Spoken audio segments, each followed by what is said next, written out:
자, 이제 3번 등기 절차의 개시 여기 들어갈게요. 자, 칠판 좀 보겠습니다. 등기를 해 주세요라고 이제 신청을 하는 게 원칙적인 모습이긴 한데, 이 등기를 신청할 때만 이게 이제 있는 게 아니고 이게 예외적인 것도 있고요. 신청하는 유형이 여러 가지가 있습니다. 그래서 봐보시면, 자, 어떻게 등기가 개시가 됩니까라고 했을 때 원칙은 신청을 해요. 근데 예외적으로 직권을 할 때가 있어요. 이렇게. 그 다음에 신청한다고 할 때 직접 등기소로 방문해가지고 등기해달라고 하는 것도 있지만, 인터넷으로요. 인터넷으로 등기해달라고 신청도 됩니다. 이게 가능하거든요. 그 다음에 직접 등기소로 하든 등기소로 가서 하든 인터넷으로 하든 간에 이 당사자가 하는 신청, 방금 말했던 등기 신청에 당사자 능력했던 거 있잖아요. 그 당사자가 하는 것이죠. 그리고 관공서가 촉탁할 때가 있어요. 촉탁이라는 말은 뜻이 뭐였어요? 촉탁이라는 말은 관공서가 신청한 등기, 이걸 촉탁이라 그랬잖아요. 관공 촉탁이라 나오는 거지. 그러니까 촉탁 등기라는 것은 이게 신청이니까 이게 신청 등기 모습이라고요. 근데 이제 이 당사자 간의 신청을 좀 나눠 보면은 구체적으로 공동 신청이 있고 단독 신청, 상속 신청, 대유 신청, 대리 신청, 이런 게 있는 겁니다. 그래서 신청하는 유형이 좀 다양하죠. 하나씩 짚어볼 겁니다. 그래서 거기 보시면, 자, 절차의 개시에서 신청주의 원칙이라는 말이 있거든요. 거기 좀 봐보니까, 자, 등기는 당사자의 신청 또는 관공 촉탁에 따라 한다. 다만 법률에 다른 규정이 있을 때는 그렇지 않다라는 말이 있어요. 자, 등기는 어떻게 한다고요? 여기 봐봐요. 방금 전에 봤잖아요. 등기는 당사자 신청 또는 관공 촉탁에 따라 한다. 이랬잖아요. 이게 원칙적인 모습이라고요. 다만 법률에 다른 규정이 있을 때는 그렇지 않다. 그 그렇지 않다라고 하는 게 그게 뭐겠어요? 예외적인 것으로서 직권 등기를 말하는 거예요. 이렇게 연결됩니다. 그러면 그 밑에 이제 1번에 당사자 신청이 나오잖아요. 이거 말하는 거, 이거 당사자 신청. 근데 지금 여기서는 특별하게 언급될 게 없어요. 여기서는. 그러니까 이런 거 있구나라고 넘어가시면 되고, 밑에 있는 관공서 촉탁, 여기서부터 들어갈 겁니다. 여기서부터. 그래서 2번. 그럼 여러분, 자, 관공서가 신청한 등기를 촉탁이라 그랬잖아요. 그러면 이 관공서에 해당하는 좀 예를 들어보겠습니다. 뭐가 있어요? 아무거나 말해보세요. 우리 지적법에서는 관공서가 누구였어요? 지적소관청이 관공서였죠? 그럼 우리 등기법에서 주로 관공서로 잘 나오는 게 뭘까? 법원이 잘 나와요. 법원. 그러니까 법원 말고 또 관공서 될 수 있는 게 세무서. 그건 뭐 귀밖에 많이 있겠지. 여러 개. 그럼 이런 게 나온단 말이에요. 책 보지 마시고요. 그럼 여기서, 자, 관공서 촉탁 등기라는 말이 있겠잖아요. 그죠? 관공 촉탁 등기. 그 다음에 법원의 촉탁 등기가 있을 거예요. 그러면 여기서 관공서 촉탁 등기라는 말과 법원의 촉탁 등기라는 말은 같은 말인가요? 다른 말인가요? 같은 말이다, 아니다? 그래, 같은 말은 아니지. 여기서 어떤 게 훨씬 넓은 말이에요. 이게 훨씬 넓은 개념인 거죠. 이건 다 포함하는 개념이잖아요. 그죠? 그러니까 이것들을 다 포함해가지고 관공서 촉탁 등기라고 말하는 것이고, 법원의 촉탁 등기라는 것은요, 법원만이 할 수 있는 게 있다는 거예요. 그러니까 이것을 구분할 줄 알아야 돼요. 나중에 학생들 봤더니 그냥 촉탁 등기는 다 똑같은 거 아니냐 이래버리더라고요. 그게 아닙니다. 관공서 촉탁 등기라고 딱 알아야 구분해야 될 것들이 있어요. 또는 그냥 포괄해가지고 관공서 촉탁 등기라고 해야 될 것이 있고, 이렇게. 그럼 일단 이제 이거부터 크게 이제 개념을 받고, 그러면 촉탁이라는 말은 관공서가 신청한 등기를 촉탁이라고 한다, 이렇게 나온단 말이에요. 그리고 이때 이 촉탁이라는 말은 조금 전에 봤던 신청이랑 같은 말이라고 했잖아요. 그러니까 신청에 관한 규정을 준용합니다, 뭐 이런 말이 나오게 돼요. 일단 거기서 보세요. 촉탁. 관공서가 신청한 등기를 촉탁 등기라고 하는데, 촉탁 등기는 실질이 신청이므로 촉탁에 따른 등기 절차는 법률에 다른 규정 없을 때에는 신청에 따른 등기에 관한 규정을 준용합니다. 그러니까 원래 촉탁과 관련돼 갖고 규정이 있으면 그걸로 쓰면 되는데, 만약 촉탁 관련돼 갖고 규정이 미비하단 말이에요. 그럼 신청에 관한 규정을 갖다 쓰면 된다, 이런 말로 쓰인 거예요. 말 이해되시죠? 오케이. 그 다음에 칠판 좀 봅시다. 여러분들은 촉탁 등기의 예를 잘 알고 있는 게 있어요. 대표적으로 촉탁 등기 뭐 있어요? 법원의 촉탁 등기 중에 대표적인 게 가압류. 저것만 딱 이제 봐도 저거 가압류 설명하려고 하는구만 라고 느낌이 와요? 얼마 받을 거 있다고요? 4천. 왜 하고 많은 숫자 4천일까? 왜 4천이요? 4천만 땡겨줘. 뭐 한참 나왔던 거 있잖아요. 4천이. 그럼 여기 4천 지고 담보가 있어요, 없어요? 없어.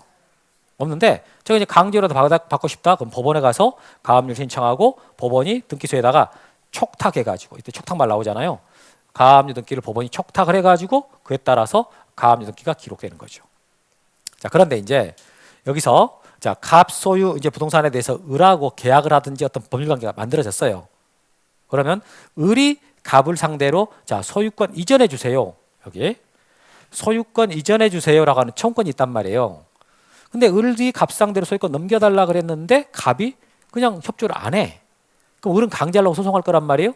그럼 소송 중에 갑이 딴 놈한테 팔아버리면 안 되니까 처분하지 못하도록 제한시켜놓고 하라 그랬지 않습니까? 이때 뭐 한다고요? 가처분. 그래서 을이 법원에다 가처분 신청하고 법원 재판해 가지고 이제 등기소 측에다가 가처분 등기 촉탁하고 이렇게 따라갖고 가처분 등기 들어온다라는 거지. 자, 이게 여기서 지금 제가 뭐 설명하고 있어요? 뭐 설명하다가 지금 이거 이해하는 거예요? 촉탁 등기 예. 그럼 거기서 촉탁 관공서 촉탁보다 조금 좁혀가지고 법원에 촉탁하는 거. 이 법원이 촉탁하는 대표적인 등기가 뭐라고요?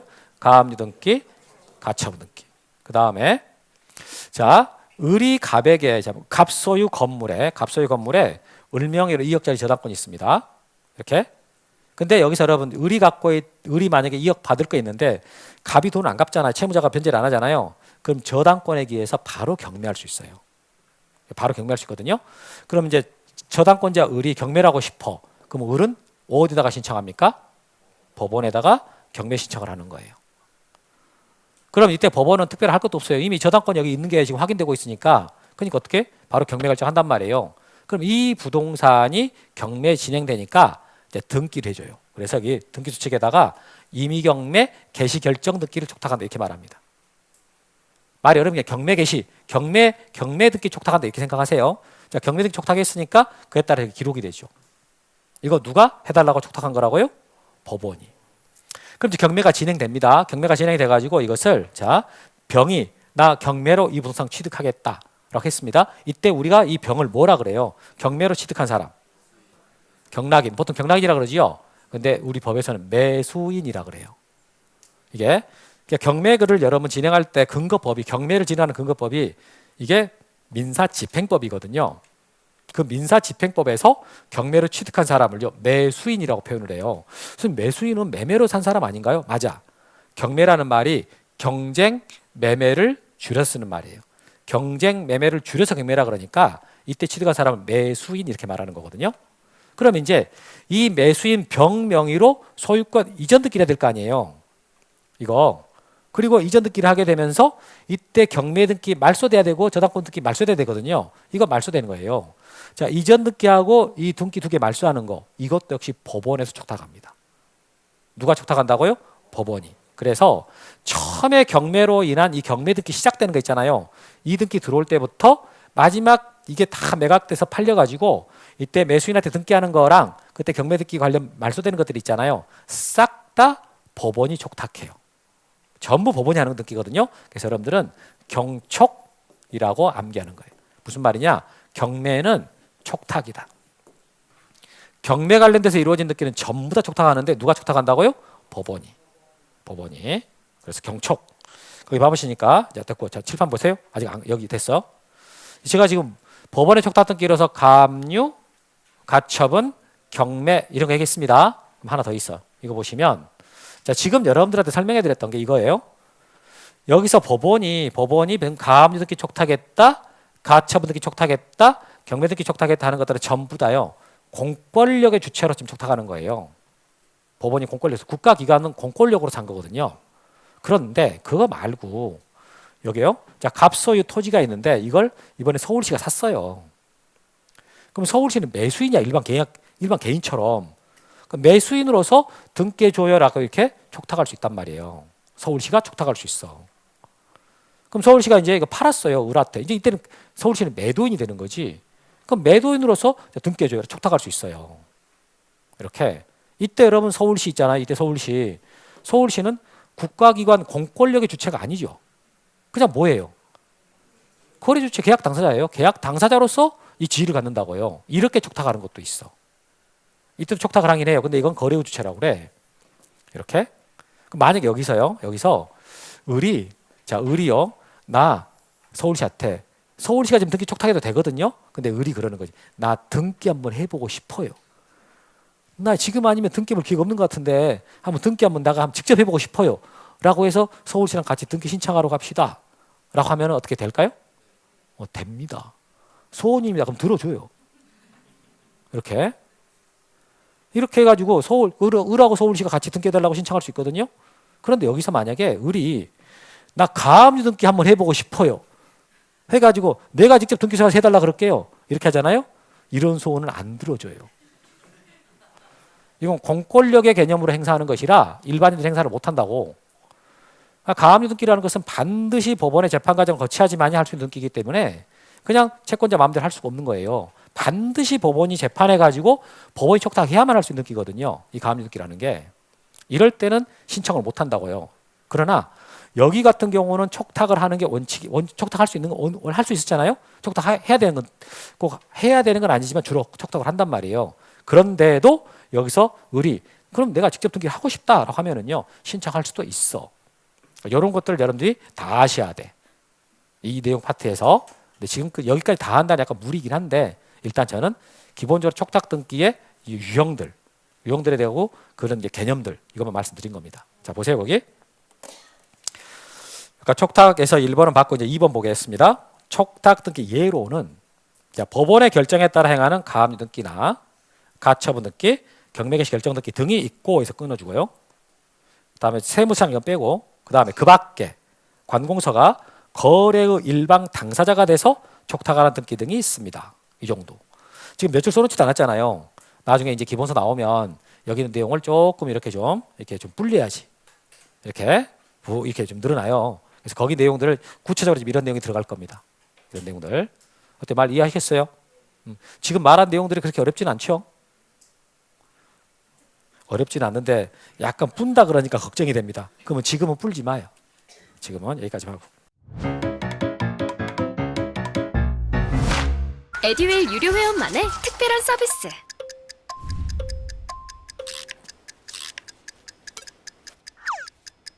가치하차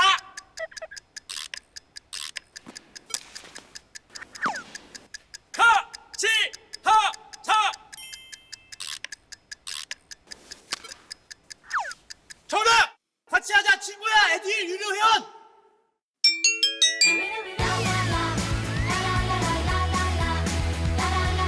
친구 소개하고 현금 받는 혜택. 오직 에듀윌 유료 회원에게만. 에듀윌. 자 이렇게 해서 이제 이 당사자가 신청하는 것은 개념화하는 거 뺐고 관공서가 촉탁하는 이런 거에 대해서 봤습니다. 그 밑에 있는 거 등기관의 직권 등기라는 말이 나오게 되는데 자 칠판 좀 봐봅시다. 여러분 직권 등기라는 말이 무슨 뜻인가요? 직권 등기. 등기관이 가지는 권한으로 해주는 등기. 등기가 가진 권한으로. 지금 신청을 받았어요? 신청 안 받았어요? 신청을 받지도 않았는데 등기관이 자기 권한으로 해준 등기다. 이 말이거든요. 그러면 자 칠판을 보겠습니다. 이 건물이 지금 신축이 돼가지고 제일 먼저 이렇게 소유권 보존 등기를 하게 되는데 이 소유권 보존 등기 있잖아요. 요거 A가 신청을 해야 하겠어요? 등기 직권으로 할 수 있겠어요? 이렇게 공부 처음 하신 분들 이걸 신청을 해야지만 이거 등기를 하겠는가? 아니 등기관이 알아서 직권해 줄 수 있겠는가? 신청을 해야 돼. 왜 신청해야 되느냐? 어디에 어떤 건물을 누가 지었는지를 등기관이 알 수가 없는 거예요. 이게 지나가다가 건물 지어지네? 이거 알게 됐어. 그렇다 해가지고 몇 층짜리 건물인지 어떤 구조로 지어지는지 소유자가 누군지를 어떻게 알아요 등기관이? 모르니까 싹 다 갖춰와가지고 서류 다 갖춰와가지고 자 이렇게 해줘요라고 그때 신청해주면 그걸 보고 등기하는 거거든요. 그러니까 신청해야 됩니다. 그 다음 A하고 B 이제 매매를 했어요. 매매해가지고 그에 따라서 이렇게 소유권 이전 등기를 이제 B한테 해야 되는데 그럼 이등기 있죠. 이등기 소유권 이전 등기 이거 그럼 어떻게 신청해야 하는 거예요? 등기에 직권을 할 수 있는 거예요. 이제 감 잡았어요 벌써? 아니 어떤 부동산을 누구랑 누가 어떤 조건으로 계약을 했는지를 등기관이 어떻게 알아요?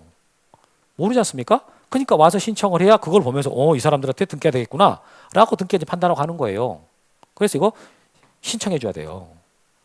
그 다음에 자 B가 저축은행 가가지고 있죠 이거 저축은행. 저축은행 중에서 이렇게도 광고한다 해서 가장 기발했던 거 신뢰받고 있다. SBI 저축은행 신뢰받고 있다 이렇게. 저 보니까 자꾸 바꾸더라 돌아가더라고. 어떨 때는 신뢰받고 있다 하고 어떨 때 다르게 말을 해요. 그래서 야 얘들 진짜 아이디어 좀 저렴하지만 참 좋구나 이렇게 생각했는데 하여튼 이렇게 해가지고 이제 저축은행 갔단 말이에요. 그러면 담보로 잡히는 거지.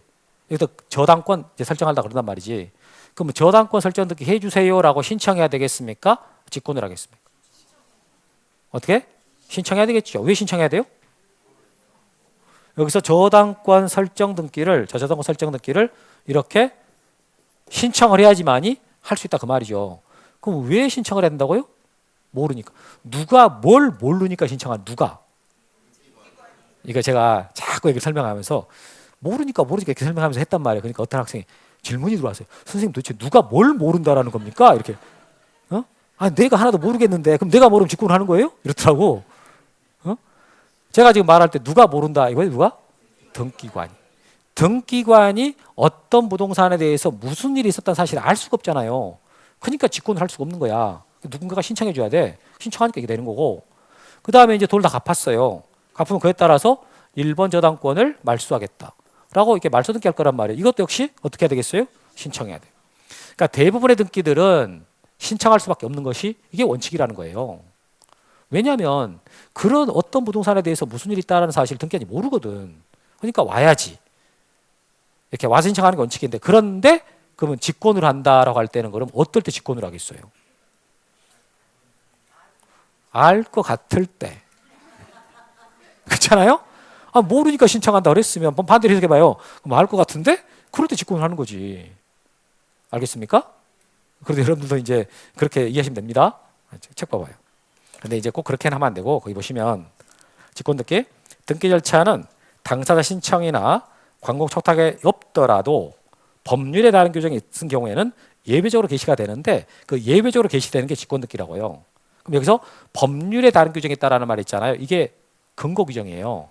그러니까 직권으로 할 수 있다라고 하는 근거 규정이 있을 때 그럴 때 한다 그 말이에요. 그럼 법률에 규정이 없으면 된다 안 된다? 안 돼. 그러니까 이게 부동산 한두 푼 하는 것도 아닌데 등기관 지가 뭐라고 직권을 막 해버려요. 그러니까 그렇게 직권을 해도 된다라고 하는 법률에 규정이 있어야 된다 그 말이에요. 근데 그 규정들이 상당히 많거든. 그럼 여러분들 그 많은 규정들을 일일이 다 외우려고 그러면 부담스러워요. 그래서 나름 노하우야. 노하우로서 어떤 경우에 직권을 할 수 있을 거라고요? 알 것 같을 때, 알 수 있을 것 같을 때 이렇게 접근하는 거지. 알겠죠? 그럼 오른쪽에 직권보존등기가 나와요. 소유권 직권보존등기 이거 있지 않습니까? 이거 되게 중요하거든요. 자, 지금 칠판 잘 보세요. 이건 여러분이 이미 설명한 내용에다가 조금만 더 하면 돼. 거의 했거든요. 자, 이거 딱 보면서 지금 제가 뭐 설명할 때 이거 합니까? 4천만 원, 채권 4천만 원, 저 가압류 설명할 때 하는 거 아니에요. 그래서 의리 갚을 때 4천만 원 받을 거 있는데 안 갚으니까 갑소유 건물에다가 여기서 법원에다가 가압류하겠다라고 신청을 했고 법원이 등기소에다가 가압류 해달라고 촉탁을 했어요. 그런데 이 건물이 미등기예요. 미등기라고. 그러니까 미등기 건물에다가 지금 법원이 가압류 등기를 해달라고 촉탁이 들어왔단 말이에요. 이럴 때 등기관 어떻게 하냐라는 거지. 이럴 때 등기관 어떻게 한다고요? 이 보존등기 있잖아요. 이 건물 보존등기 이것을 직권으로 해요. 직권을 하고 지금 가압류 등기 들어온 거 있잖아요. 이 촉탁 들어온 거. 이 촉탁 들어온 가압류 등기를 하게 된다라는 거죠. 이렇게. 그래서 자 그럼 보세요. 지금 이 경우에요. 이 건물이 미등기인데 갑소유다라고 하는 사실을 등기관이 알 것 같습니까? 자, 알겠어요? 몰랐겠어요? 직권을 했다니까요? 직권으로 보존등기를 했다고. 이미 답을 지금 말해놓고 물어보는 거 아니에요? 그럼 등기관이 알 것 같아. 이게 미등기지만 갑소유다라는 사실 등기관은 알 수 있어요? 몰라요? 그래, 알 수 있기 때문에 지금 이렇게 해주는 거거든요. 그럼 어떻게 하는데? 이게요. 처음에 채권자가 법원에 가압류 신청을 할 때 이 건물이 갑소유라는 증명서를 넣어줘야 돼요. 증명서를 넣어주고 그게 들어오거든요. 등기소에.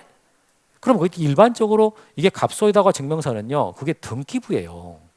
근데 지금 미등기 상태라 등기부가 없잖아요. 그래서 그 대신해 가지고 이 건축물 대장, 건축물 대장의 소유자가 누군지 써지거든요. 거기에 들어와요. 근데 만약에 건축물 대장도 없다 이거, 아직 그것도 안 만들어졌다. 그럴 때 뭐 소송해서라도 판결서라도 들어와야 돼요. 그러니까 법원에서 갑소유 이 건물의 가압류 결정을 하려면 반드시 갑소유다라고 확인이 돼야 되거든, 법원에서. 그 서류가 등기소로 들어온단 말이에요. 그러니까 이게 등기소는 처음 촉탁 받을 때부터 이게 미등기지만 갑소유다. 처음부터 합니다. 딱 들어올 때부터. 그러니까 직권으로 보존등기를 하고 거기다가 가압류 등기를 하는 거지. 자, 그러면 이 구조가 가압류에서만 나오지 않았잖아요. 또 뭐가 이 구조에서 나와요? 가처분. 가처분 촉탁했고 이렇게 촉탁하게 되면은 근데 이 건물이 미등기예요. 그럼 직권으로 보존등기를 하고 거기다 가처분 등기하는 거예요. 경매가 있습니다. 경매. 이건 물론 강제 경매거든요. 네, 그것까지 일단 몰라도 되는데 경매 이제 강제 경매예요. 이게 촉탁이 들어가게 됐을 때 역시 미등기 상태에서 그럼 할 수 있습니다. 그러면 우리가 일단 이 두 개 위주로 봤으니까 이 세 개 있죠, 세 개. 이 세 개를 보고 처분 제한 등기라고 표현하거든요. 처분 제한 등기. 칠판 잘 봐봐요. 칠판 잘 보세요. 자, 미등기 부동산에 대해서 법원에 처분 제한 등기인 가압류 등기 촉탁이 있으면 등기관은 직권으로 보존 등기를 하고 거기다가 촉탁한 등기를 하게 된다. 다시 미등기 부동산에 대해서 법원에 처분 제한 등기의 촉탁이 있을 때 또는 가압류 등기 촉탁이 이렇게 쓸 수 있거든요. 촉탁이 있을 때 그럴 때 직권으로 보존 등기를 하고 거기다 촉탁한 등기를 기록한다. 이렇게 쓴단 말이에요. 자, 보세요. 거기 직권 보존 등기 미등기 부동산에 대하여 법원에 처분 제한 등기인 가압류나 가처분 경매 촉탁이 있거나 그 다음에 나온 말을 빼버리고요. 바로 밑으로 내려가요. 경우 있지 않습니까? 세 번째 줄에 촉탁이 있는 경우 이렇게 읽으라고. 촉탁이 있는 경우 등기하는 직권으로 보존 등기를 하고 해당 촉탁 등기를 실행한다. 이렇게. 말 이해됐습니까? 다시 그 문장 다시 봐보세요. 미등기 부동산에 대해서 법원에 처분 제한 등기인 가압류나 가처분 경매 촉탁이 있을 경우 등기관은 직권으로 소유권 보존 등기를 하고 촉탁 등기를 실행한다. 이렇게 나온단 말이에요. 의미하겠어요? 이거 정말 중요합니다. 정말. 우리 시험에서 엄청 잘 나오는 거. 그래서 여러분 이거 봐보세요. 이 그림이 참 많이 쓰여요. 이 그림을 앞으로 계속 볼 거거든요. 그러니까 저게 금방 눈에 익을 거예요. 법원이 촉탁하는 저 등기 되게 구조가 중요한 것이니까 잘 기억하기 바랍니다. 또 하나. 자, 이거 보세요. 칠판 보십니다. 여러분 여기 봐보니까 지금 강남구 서초동이라고 돼 있어요. 강남구 서초동. 그런데 우리는 이거 알고 있죠. 강남구 서초동이 뭘로 바뀐다고요? 서초구 서초동. 그걸 지적법 할 때 제가 설명했거든. 그걸 뭘 설명하면서 말했던 거예요. 행정구역 명칭 변경. 그럼 행정구역 명칭 변경으로 강남구 서초동이 이렇게 서초구 서초동으로 바뀌었단 말이에요. 그때 원인이 뭐라고요? 행정구역 명칭 변경. 그러면 이때 이제 이 2번 등기를 하게 되고 다 지우는데 이걸 보고요. 토지의 표시가 지금 소재, 지번, 지목, 면적이잖아요. 그럼 그 건물의 표시라고 쓰면 건물 등기가 건물의 표시라고 써진다고. 그래서 여기 써지는 뭐라도 하나가 바뀌면 그러면 부동산의 표시 변경 등기라 그래요. 뭐라고 표현한다고요? 부동산의 표시 변경 등기. 그러니까 토지의 표시 변경 등기란 말 잘 안 해요. 그렇게 말 안 하고 이거 부동산이니까 부동산의 표시 변경 등기. 그러면 행정구역 명칭 변경으로 지금 2번 등기를 하고 1번 다 지웠는데 이거요. 등기관이 이 사실을 지금 어떻게 알 수 있어요? 몰라요? 강남구 서초동이 서초로 바뀐다라는 사실을 알죠. 아니까 어떻게 할 수 있다고요? 직권으로. 2번 등기 직권을 하는 거예요. 자, 그런데 하나 더. 여기 보시면 지금 1번 갑구 1번에 소유자 홍정희의 성명, 주민번호, 주소가 써졌단 말이에요. 그럼 이 주소도 바뀔 거 아니겠습니까? 그러죠. 그럼 여기 주소 있잖아요. 주소를 뭐라 그러냐? 이걸요. 자, 이게 소유권 이전 등기거든요. 소유권 이전 등기의 명의인이 홍정희예요. 그렇죠? 그럼 소유권 이전 등기 명의인을 표시할 때 성명만 써서 표시하는 게 아니라 주민번호하고 주소를 써서 표시하지 않습니까? 요게 바뀌면 그때 하는 등기를 등기 명의인의 표시 변경 등기라고 말해요. 뭐라고 말한다고요? 등기 명의인의 표시 변경. 조금 이따 뒤에서 한 번 더 할 겁니다. 그럼 이거 어떻게 등기관이 바뀐 거 알 수 있죠. 알 수 있으니까 여기서 이 등기를 어떻게 할 수 있다고요? 직권으로. 그리고 여기 홍정이를 지워주면 돼요. 주소를 이렇게 지워주면 돼요. 이렇게. 어때 말 여기까지 알겠죠? 근데 여러분 보면은 이 접수칸 있죠. 이 접수칸이 비어 있죠, 그죠? 그렇잖아요? 이게 접수칸 위에 비어요? 접수를 받은 적이 없으니까. 등기관 이걸 접수를 받은 적이 없잖아요. 어떻게 했어요? 직권으로. 직권 등기할 땐 접수칸이 비는구나 라는 걸 알 수 있는 거예요. 다시 해볼까요? 자, 이것도 행정구역 명칭 변경이고 여기 행정구역 명칭 변경인데 이거 제가 여러분들한테 지적법 수업을 할 때 여러분 소재 지번과 주소는 자 이거 같은 말이다 다른 말이다. 다른 말이다 그랬죠? 소재 지번은 뭐고요? 부동산을 표시하는 사항. 부동산을 표시할 때는 소재 지번 이렇게 말하는 거고 주소는요? 권리자 표시할 때. 권리자 표시. 그러니까 여러분들이 제가 처음에 지적법 용어 가르칠 때 소재 지번과 주소는 다른 겁니다라고 되게 말을 했거든요. 그래서 거기서 저게 꼭 다르게 해서 같다고 생각하면 안 되나? 그런 분명히 있을 거거든요.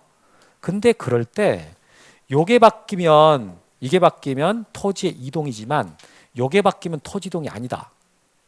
그 말하면서 지적법에서 반드시 개념을 구분하는 이유를 말을 했고요. 근데 이제 우리가 등기까지 와보지 않습니까? 등기까지 와보면은 여기서 소재 지번이 바뀌잖아요. 그럼 2번 등기거든요. 이러면 이걸 부동산 표시 변경 등기라고 그래요. 근데 여기서는 이 사람 주소가 바뀌잖아요. 그럼 이것은 등기 명의인 표시 변경 등기라고 그래요. 명칭이 달라져 버려요. 완전히. 조금 더 나가잖아요. 그러면 부동산 표시 변경 등기는 항상 주등기로만 해요. 항상 주등기로만 해. 근데 등기 명의 표시 변경은 100% 부기 등기 등거든요. 이렇게 달라지는 거예요. 그러니까 처음에 용어를 익힐 때 소재 지번과 주소가 다릅니다라는 말을 했을 때 그걸 정확하게 알고 있으면은요. 나중에 확 차이가 났을 때 이게 다 정리가 되거든. 근데 처음 배울 때 뭐 그거나 그거지 이래 버리잖아요. 그럼 나중에 그게 이해가 안 가버리는 거지. 본인 기준으로 이해가 안 가버리는 거예요. 그 용어가 왜 제가 강조하는 거냐? 이렇게 달라지기 때문에 그래요. 물론 제가 지금 이건 여러분 지금 다 할 내용은 아닙니다. 다 할 내용은 아니고 지금 제가 뭐 설명하고 있는 거예요? 직권 등기 설명하고 있는 거지요. 그러면 이거 강남구 서초동이 서초로 바뀌었다라는 사실 등기관이 알 수 있기 때문에 여기 나오는 부동산의 표시 변경 등기를 직권할 수 있고 그 다음에 여기 나오는 등기 명의인의 주소 변경 할 수가 있습니다. 이렇게 연결되는 거지. 자 보세요. 책. 양가로 이번 직권 변경 등기. 행정구역 또는 명칭이 변경된 경우 예를 들어서 서울특별시 강남구 방배동에서 서초동이 아니고 서초구 방배동으로 바뀌었어. 이거 할 때 자 등기부 상 부동산의 표시와 등기 명의인의 주소는 당연히 변경된 걸로 보지 말고 줄쳐보세요. 거기. 등기부 상 부동산의 표시와 등기 명의의 주소는 당연히 변경된 것으로 보지만 거기까지. 변경된 사실 명확하게 공시하기 위해서 등기관은 자 그다음 줄칩니다. 등기관은 직권으로 부동산 표시 변경 등기 또는 등기 명의인의 주소 변경 등기를 할 수 있습니다. 거기 줄쳐요. 이거. 자, 이거 여러분 어떻게 여기서 이렇게 고쳐놔야 법적으로 바뀐 걸로 본답니까? 안 고쳐놔도 법적으로 이미 바뀐 걸로 본답니까? 써 있었죠, 그죠? 아직 안 고쳐놔도 법적으로 이미 바뀐 걸로 봐줘요. 그런데 공시를 명확하게 하기 위해서 이거 변경 등기를 하긴 할 텐데 그것을 어떻게 한다고요? 직권으로 할 수가 있다. 오케이. 자, 여기까지 해서 됐고 3번은 됐어요. 그래서 여러분 직권 등기 어떻게 접근하는지 알 수 있을 것 같을 때 이렇게 하면 되시고 대표적인 등기에 2개 들었습니다. 직권 보존 등기, 그러니까 등기 명의 표시 변경 직권을 하는 거 말하는 거. 자, 그 다음에 나왔던 것들이 이제 신청 유형 여기 한번 들어가 볼까요? 방문 신청, 전자신청 여기서 간단하게 말할 텐데 여러분 방문 신청한다는 말은 어디에 방문한다는 뜻이에요? 등기소. 그럼 전자신청은 어떻게 한다는 소리예요? 인터넷으로. 일단 그렇게 하시면 돼. 그렇게 하시면 되고. 다음에 이제 진짜 우리 등기법을 공부하는 데 있어가지고 가장 필요한 개념들. 지금까지 한 것도 정말 중요하지만 정말 기본적인 내용이 이 공동신청, 단독신청 이런 거거든요. 여러분 공동신청이 무슨 말 같아요? 공동신청. 여러 명이 신청하는 거? 봅시다 거기. 자, 등기는 법률에 다른 규정 없는 경우에는 등기 권리자와 등기 의무자가 공동으로 신청한다 이렇게 나왔어요. 자, 이게 공동신청 뜻이 나왔어요. 자, 공동신청이라는 뜻이 뭐라고요? 등기 권리자와 등기 의무자가 함께하는 신청이 있잖아요. 이걸 공동신청이라고 그래. 자, 공동신청의 뜻이 뭐라고요? 등기 권리자와 등기 의무자가 함께하는 거. 그러니까 여러 명이 한다 이 뜻이 아니에요. 등기 권리자와 등기 의무자가 함께하는 걸 공동신청이라고 그러는데, 자, 이제 칠판 보세요. 에듀윌 유료 회원만의 명품 자료 서비스.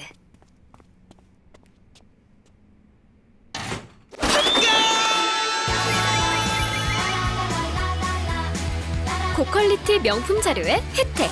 오직 에듀윌 유료 회원에게만. 에듀윌. 여기서 실체법상의 등기 권리자, 실체법상의 등기 의무자는 개념이 있어요.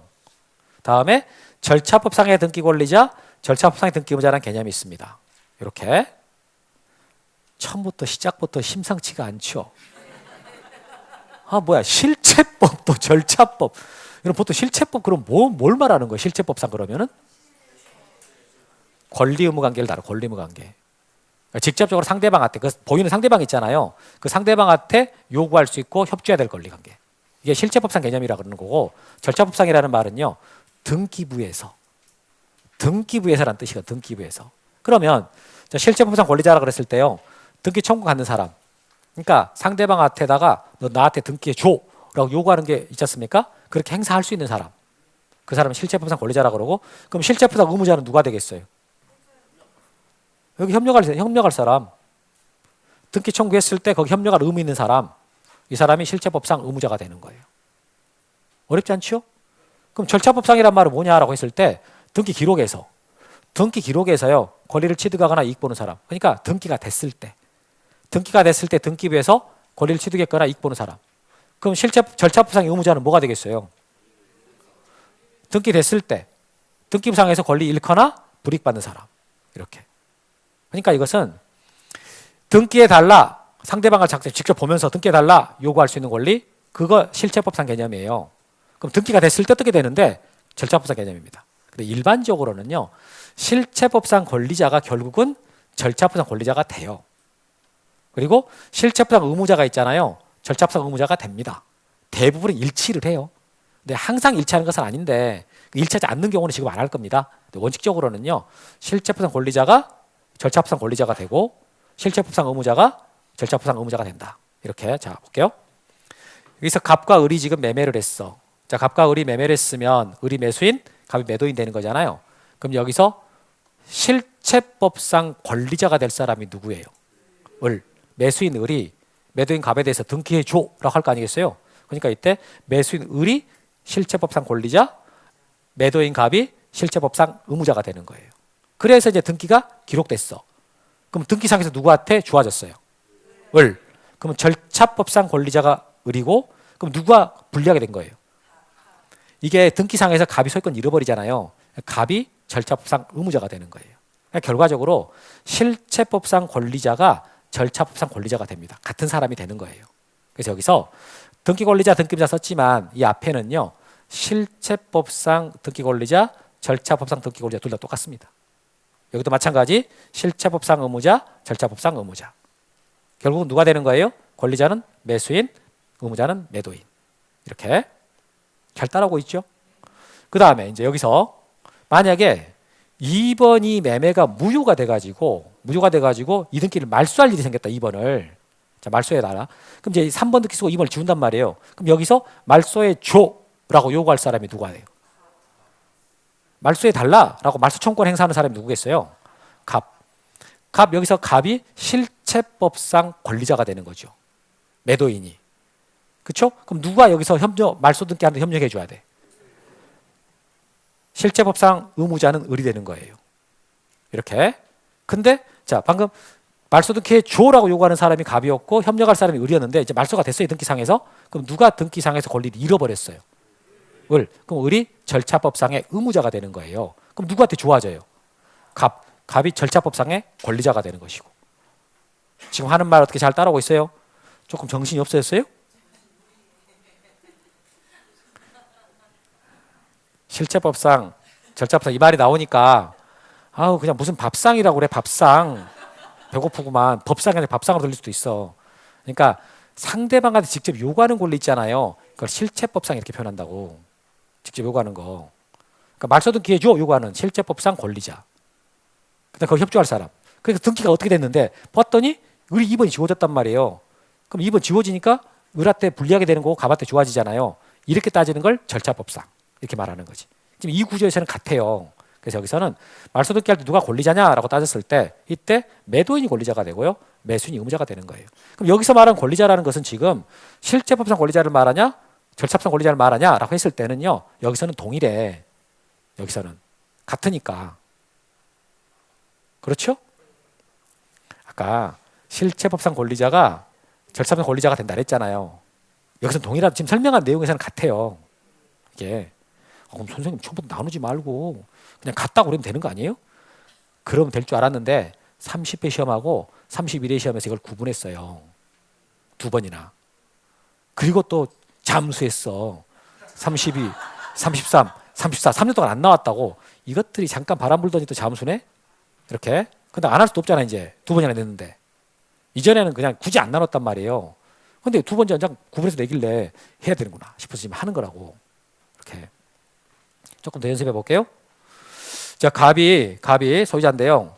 이제 을하고 저당권 설정 계약을 해요. 그럼 저당권 설정 계약에 따라 가지고 저당권 설정 등기 청구권 설정 등기 해줘요라고 여기서 누가 청구하겠어요? 여기서 을이 저당권자죠. 저당권자. 그럼 갑이 뭐가 되는 거예요? 저당권 설정자. 그러면 을이 저당권자가 실체법상 권리자가 되고 저당권 설정자 갑이 실체법상 의무자가 돼서 이제 공동으로 신청하는 거죠. 그래서 이제 기록이 됐어. 이제 이번 여기 저당권 설정 등기가 기록이 됐단 말이에요. 이렇게. 그럼 기록이 되면 이 등기상에서 을이 뭐가 되는 거예요? 절차법상 권리자가 되죠. 을한테 저당권이라는 권리가 발생을 했잖아요. 그러니까 이 등기에서 놓고 보면 을이 좋아진 거야.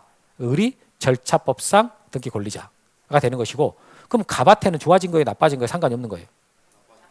갑한테는 불리하게 된 거죠. 왜 갑한테 불리하게 된 거예요? 그러게 말이에요. 그러지 말고, 아니 도대체 갑이 뭐가 나빠졌다 그러냐? 기분이 나빠진 건가? 그건 아니고, 여러분 소유 아파트라고 쳐봐. 지금 여러분이 갑이라고 쳐봐요. 본인 소유 아파트야. 거기에 2억짜리 저당권이 들어와요. 은행 명의로. 편안하겠어요? 아우 뿌듯하다. 꽉 찬 것 같아서 막 그러나요? 저당권이 들어와 있다는 것은요, 내가 약속한 대로 돈을 못 갚으면 내 아파트가 경매 들어간다는 소리야. 그만큼 지위가 위험해지는 거지. 그렇잖아요. 위험이 증가하는 거거든.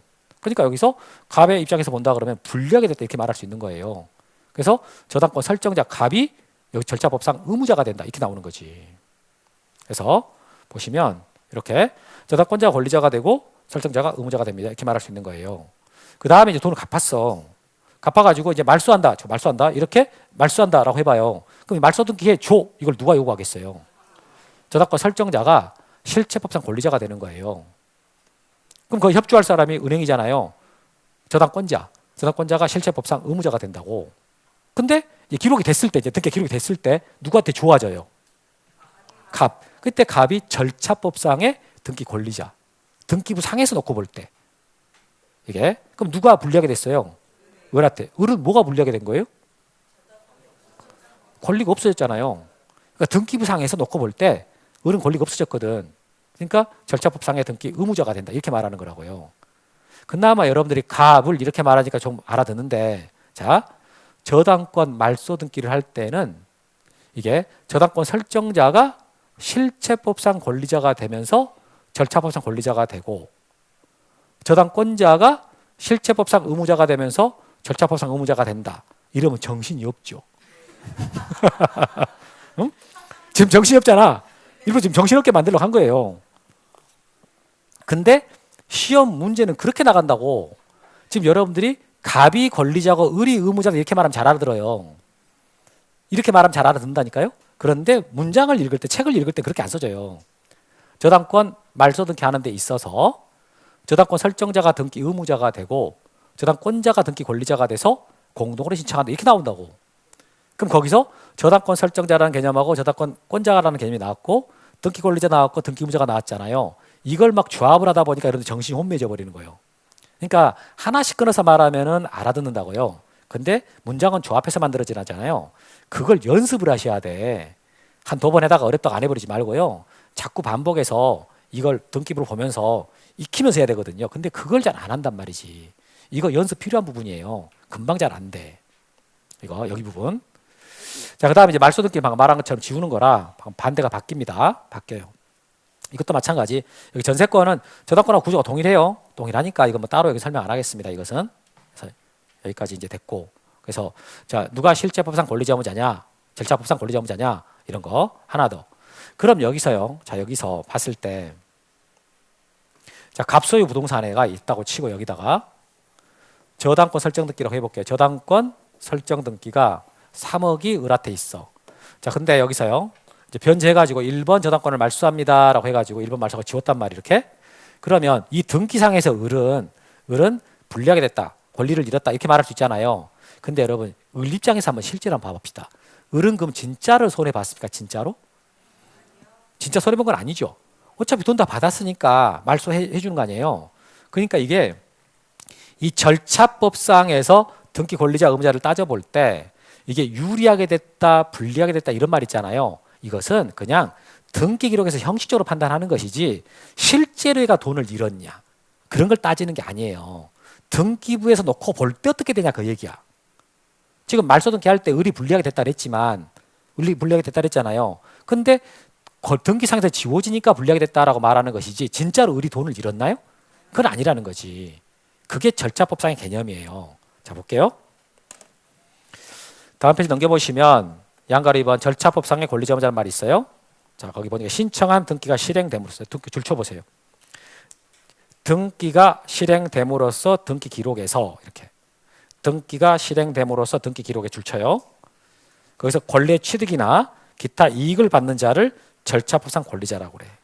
거기서 지금 색깔이 안 들어간 부분이 등기가 실행됨으로써라는 말 있잖아요. 등기 기록에서 등기부다 그 말이죠. 등기부다.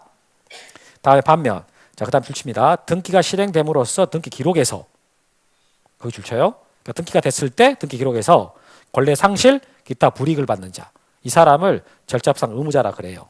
여기서 이익 불이익의 여부는요. 등기 기록에서 형식적으로 판단하는 것이지 실제로 이익이나 손해봤다 그런 개념이 아니라는 거죠. 지금 읽었던 말 이해하겠습니까? 되게 중요한 말이에요. 형식적으로 판단한다는 말의 의미를 이해하셔야 돼. 진짜로 돈 잃었다 받았다가 아니라 등기 기록에서 어떻게 되느냐 이걸 따지는 거다. 그게 절차법상 개념. 다음 밑에 자 보충 내려가겠습니다. 칠판 보시고 갑과 을이 매매를 했어요. 그럼 매수인 을이 매도인 갑에 대해서 등기해 줘라고 요구한다 그랬잖아요. 등기해 줘 요구하는 권리를 뭐라 그런다고요? 등기 청구권. 자, 등기 청구권은 일반적으로 누가 행사합니까? 권리자가 의무자한테 행사하는 거죠. 이때 이게 실체법상 권리자가 실체법상 의무자에게 행사하는 거예요. 실체관계에서. 이렇게. 근데 여기서 을이 갑에게 자, 등기해 줘라고 요구를 했는데 갑이 협조를 안 해버려. 의무 있는 자가 협조를 안 해버려. 그럼 을은 어떻게 해야 돼요? 우리 어떻게 해요? 내용 증명 보낸다. 막 전화를 한다. 그래 피곤하지 말고 깔끔하게 소송한다. 그럼 선생님 소송할 때 피곤하고 오래 걸릴 것 같은데요? 걱정하지 마요. 우리 교실에서는 바로 끝나버려. 자, 을이 갑한테 소송했습니다. 어떻게 됐어요? 이겼습니다. 바로 나오네. 그 지지도 않아. 지면 소송을 못하기 때문에 거의 소송에 이기거든요. 자, 그래서 을이 갑상 소송에서 이겨. 그때 을을 뭐라 그래? 을을 승소한 등기 권리자. 그럼 재판에서 이겼어요. 그럼 그다음 어떻게? 자, 여기서 보세요. 이때 을이 갑상대로 재판에서 이겼잖아요. 그때 을을 승소한 등기 권리자라 그래요. 그럼 재판에서 이겼다래가 지가 바로 소유자가 되는 건 아니에요. 이때 단독 신청할 수 있어. 이제 갑이랑 같이 안 가도 돼. 판결서 가지면 을이 혼자 가서 등기해줘요. 이게 된단 말이에요. 승소한 등기 권리자의 단독 신청 이렇게 바뀌는 거예요. 이렇게. 자, 그런데 이것만 있는 게 아니요. 또 뭐도 있냐면 이 등기 인수청구권이라는 게 있거든요. 자, 칠판을 보고 말해봐요. 그대로 말해봐. 이게 무슨 뜻이에요? 등기를 인수하라고 청구하는 권리지요. 그럼 여기서 누가 행사하겠어요? 응? 갑이 을한테 행사하는 갑이 을한테. 그러니까 이게 뭐냐면 을이 갑에게 매매 계약을 하고 을이 갑에게 매매 계약을 한다거나 해가지고는요 을이 갑에게 돈을 다 줬어요. 돈을 다 주고는요 이제 이게 약 부탁을 하는 거지. 갑에게 나 사정이 있어 지금 당장 돈 이게 소유권을 못 가져가니까 네 명의로 당분간 좀 놔두자. 이렇게 지금 말 이해하셨어요? 그럼 여러분이 갑이라고 치면은 어떻게 해요? 그냥 귀찮게 돈 다 받았는데 그냥 빨리 넘겨가지. 굳이 내 명의로 이렇게 논다고 그래? 라고 생각하겠습니까? 아니면 찬스 하겠습니까? 아니 내가 돈도 다 받았는데 지금 내 명의로 놔둔다고? 그럼 찬스를 한번 살려볼랄까? 이렇게 생각하겠어요? 요즘 많이 어렵죠. 어? 이게 보통 우리 입장에서 본다 그러면 아니 뭐 돈 다 받았는데 이걸 뭐 남의 거지 내 거라고 생각 잘 안 할 거고 그 괜히 나한테 있으면 귀찮고 그리고 세금 나한테 나오고 연금 보험 더 나오고 좀 빨리 좀 넘겨가요 이렇게 하고 싶을 거 아닙니까? 그때 등기 좀 빨리 넘겨가라니까 이렇게 말할 수 있단 말이에요. 이걸 뭐라 그런다고요? 등기 인수청권이라 그래요. 이건 누구한테 행사하는 거예요? 의무자가 권리자한테 행사하는 의무자가 권리자한테 갑이 을한테 이렇게 할 수 있겠지만은 의무자가 권리자한테 등기 좀 빨리 넘겨가라고 이렇게 행사하는 권리예요. 근데도 만약에 을이 안 넘겨가면 어떡해? 근데도 안 넘겨가면 팔아버린다. 이때 그럼 여러분 생각에 아니 지 혼자 가면 되는 거 아니야? 그럼 갑 혼자 가가지고 어차피 이전 등기 을한테 하면 갑한테 불리한 거니까 혼자 할 수 있는 거 아니겠냐? 라고 생각할 수 있잖아요. 근데 등기는 안 그래요. 등기 권리자가 있고 등기 의무자가 있지 않습니까? 그럼 의무자라 해서 혼자 못해요. 같이 하는 거라고. 그래서 이때요 갑은 을을 상대로 소송합니다. 등기 인수에 가라고 소송하는 거예요. 그러면 갑은 어떻게 이겨요? 져요? 지면은 수업이 안 되기 때문에 바로 이겨야 된다고. 그럼 이때 갑이 이긴단 말이에요. 그때 갑을 뭐라고 그래? 승소한 등기 의무자라 그래요. 그래서 이때 승소한 등기 의무자로서 단독 신청하게 돼요. 그러니까 여러분들은 앞으로 공부하다 보면은 승소한 등기 의무자의 단독 신청이라는 말을 많이 듣게 될 텐데 이 말이 어디에서 나오는지를 이해를 해야 되거든요. 등기 인수청권. 등기 인수청권에서 승소한 의무자의 단독 신청이 나오고 그 다음에 이 승소한 등기 권리자 단독 신청 있지 않습니까? 이거 등기 청권에서 나오는 말이에요. 여기서 그러니까 어디에서 이 용어들이 나오느냐. 제가 아까 실체법상 등기 권리자, 실체법상 등기 의무자 이런 말 했잖아요. 지금 이쪽 내용이거든요. 이 내용이. 그래서 밑에 등기 청구권 보충에 나와 있는 거 등기 인수 청구권하고 써 있지 않습니까? 그 등기 청구권 한번 읽어봐요. 등기 청구권 써진 거.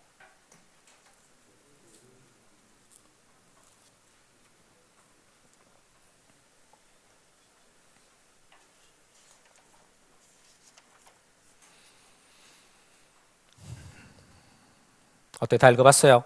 지금 제가 설명한 내용 써 있는 거지요. 등기 청구권, 일반적으로 등기 권리자가 행사할 수 있는 거, 실체법상의 권리로서 상대방이 이에 협조하지 않는다. 라고 했을 때는 소송해가지고 승소하면 그때 승소한 등기 권리자로서 단독 신청할 수 있습니다. 이렇게 연결되잖아요. 그 내용이 나온 거라고. 밑에가 등기 인수청구권 한번 읽어보시겠습니까?